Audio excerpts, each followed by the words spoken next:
Back in late 2007, the Iraq War was winding down. President Bush had declared victory, and rebuilding efforts were underway. Sergeant Matthews and his spotter, Sergeant Isaac, were sent to check out a pipeline construction site in the middle of the Iraqi desert. The problem?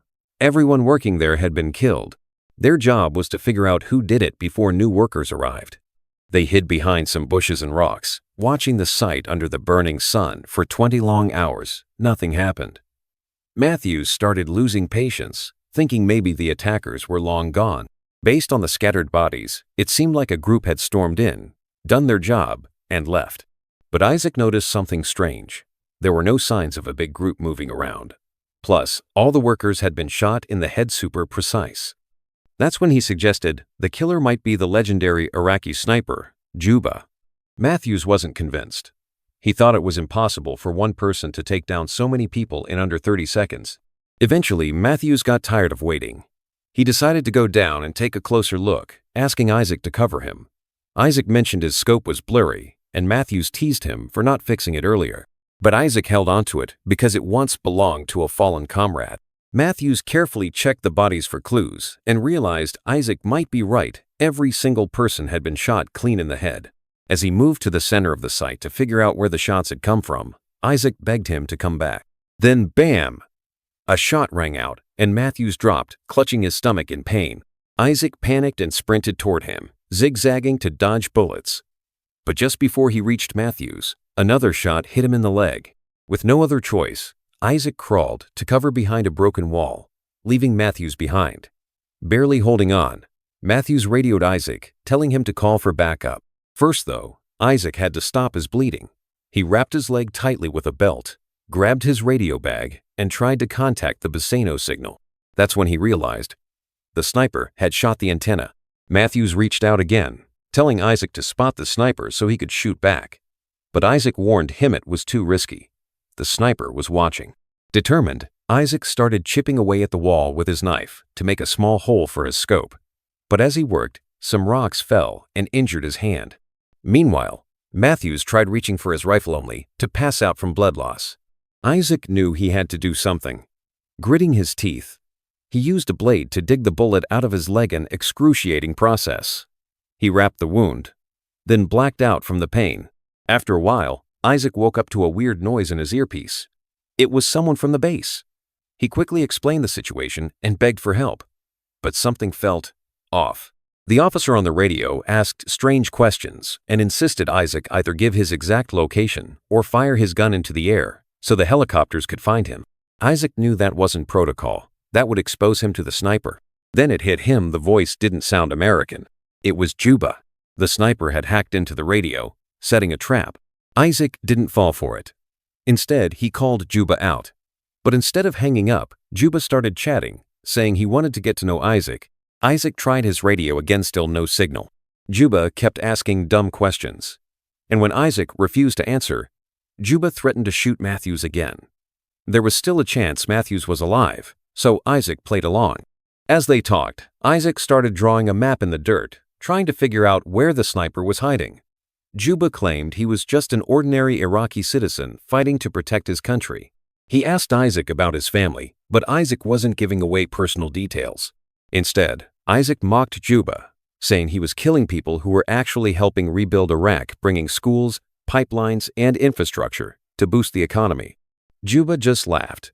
He said all the money from these projects would eventually go back to the US anyway.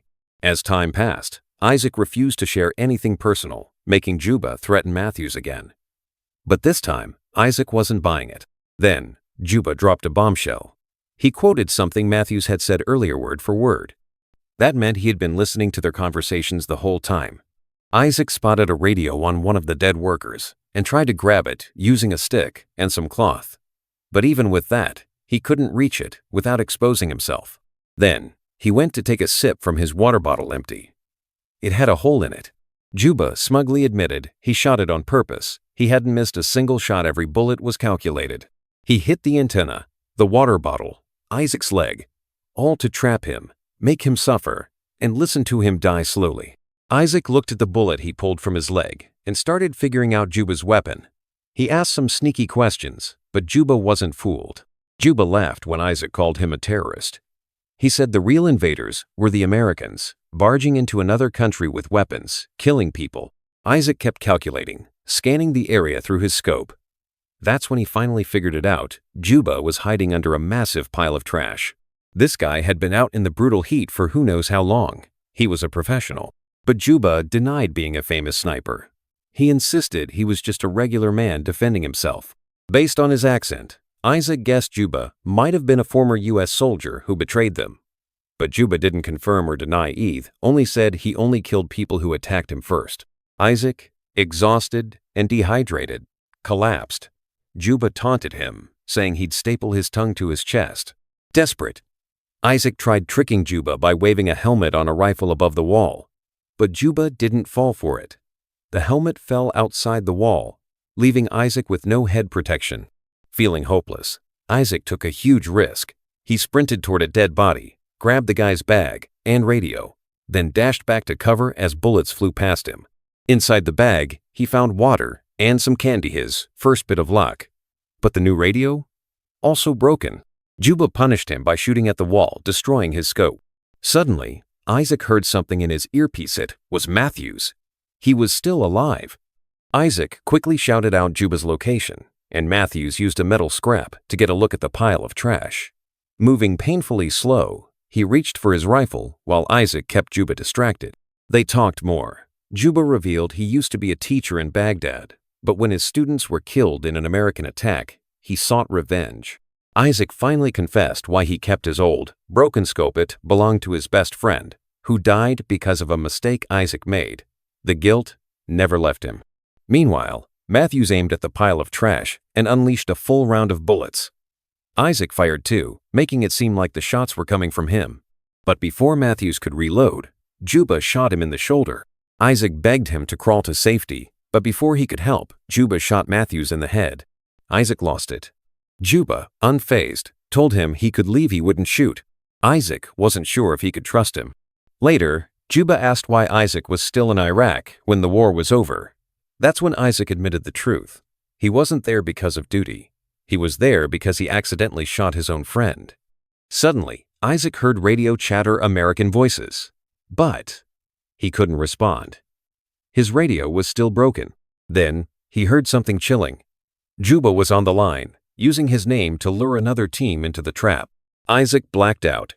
When he woke up, a crow was pecking at his leg. He looked so dead even the birds thought he was done for. Realizing he had nothing to lose, Isaac used a rope and stick to pull Matthews' rifle toward him. He aimed at the trash pile. Just then, helicopters arrived, unknowingly revealing Isaac's location. To save them, Isaac knocked over the wall, creating a dust cloud. Then, he fired blindly at the trash pile. Was Juba dead? Isaac wasn't sure. The soldiers carried him onto a stretcher, taking off in the helicopter. Then bam! Juba started shooting again. The helicopter crashed. Isaac was gone. Juba hacked into the radio again, ready for his next victims. Make sure to subscribe and turn on notifications so you can watch more videos like this. Thanks for watching.